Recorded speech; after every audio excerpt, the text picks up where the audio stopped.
Hello hi friends, இன்றைக்கி எந்த recipe பார்க்க போகிறோன்னா எள்ளு சித்ரான்னம் தான். எள்ளு சித்ரான்னம் டக்குன்னு ஒரு 10 நிமிஷத்தில் நம்ம ரெடி பண்ணிடலாம். இது வந்து பிரேக்ஃபாஸ்ட்டுக்கும் சூப்பராக இருக்கும், லஞ்சுக்கும் ரொம்ப டேஸ்ட்டாகவும் இருக்கும். இதை எப்படி பண்ணுறதுன்னு பார்க்கலாம்.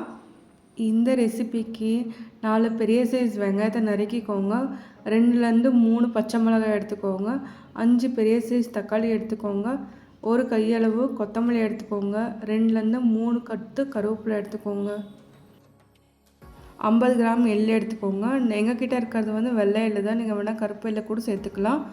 எள்ளை வந்து நல்லா க்ளீன் பண்ணிவிட்டு இதை வந்து நல்லா வறுத்துக்கோங்க. மிதமான சூட்டில் நல்லா வறுத்துக்கோங்க.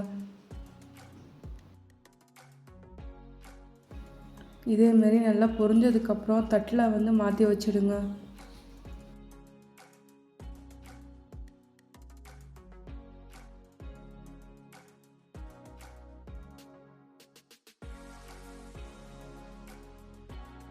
பேனில் 4லேருந்து 5 டேபிள் ஸ்பூன் வந்து எண்ணெய் சேர்த்துக்கோங்க.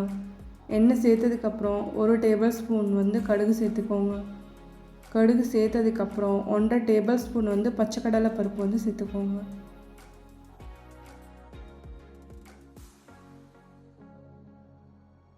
ஒரு கையளவு வந்து வேர்க்கடலை பருப்பு சேர்த்துக்கோங்க.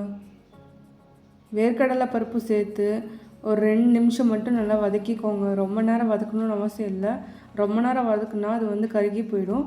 அதனால் மீடியம் சூட்டில் ஒரு 2 நிமிஷம் மட்டும் வதக்கிக்கோங்க.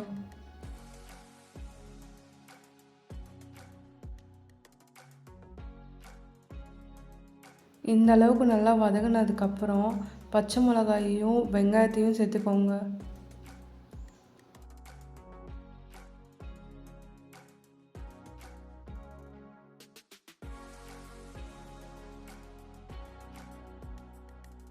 பச்சை மிளகாயும் வெங்காயத்தையும் நல்லா வதக்கிக்கோங்க.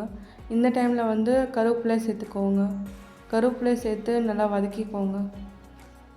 ரொம்ப நேரம் வதக்கணும்னு அவசியம் இல்லை, கொஞ்ச நேரம் மட்டும் நல்லா வதக்கிக்கோங்க.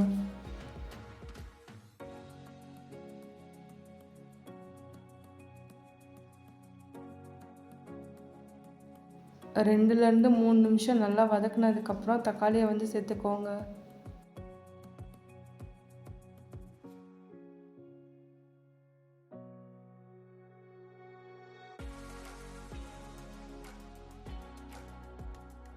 தக்காளி சேர்த்ததுக்கப்புறம் 1.5 டேபிள் ஸ்பூன் சால்ட் சேர்த்துக்கோங்க. சால்ட் சேர்த்து நல்லா வதக்கிக்கோங்க.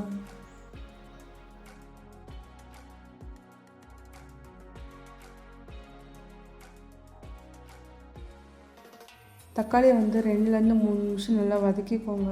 வதக்குனதுக்கப்புறம் வந்து க்ளோஸ் பண்ணி வச்சுருங்க. இதேமாரி வந்து நல்லா எண்ணெய் மிதந்து வந்திருந்த தக்காளி வந்து நல்லா நைஸாக இருக்குது, நல்லா வெந்திருக்குதுன்னு அர்த்தம். இந்த டைமில் வந்து நம்ம ஆல்ரெடி வறுத்து வச்சுருப்போம்ல எள்ளை, அதை வந்து பவுட்ரு பண்ணி அதையும் இதில் சேர்த்துக்கோங்க.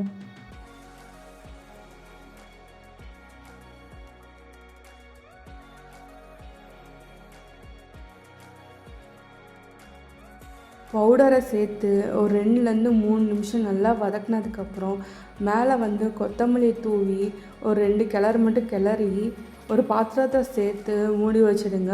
இதை வந்து நீங்கள் வெளில வைக்கிறதா இருந்தால் 2லேருந்து 3 நாள் வந்து தாராளமாக வெளில வச்சுக்கலாம். அதே நீங்கள் ஃப்ரிட்ஜில் வைக்கிறதா இருந்தால் 7லேருந்து 8 நாள் வந்து ஃப்ரிட்ஜில் வச்சு ஸ்டோர் பண்ணிக்கலாம்.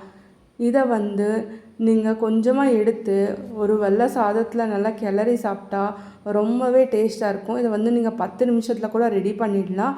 இந்த வீடியோ வந்து உங்களுக்கு பிடிச்சிருந்தா லைக் பண்ணுங்கள், ஷேர் பண்ணுங்கள் அண்ட் சப்ஸ்கிரைப் பண்ணுங்கள்.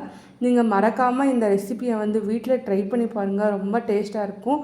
இதை வந்து ட்ரை பண்ணிவிட்டு மறக்காமல் கமெண்ட் பண்ணுங்கள்.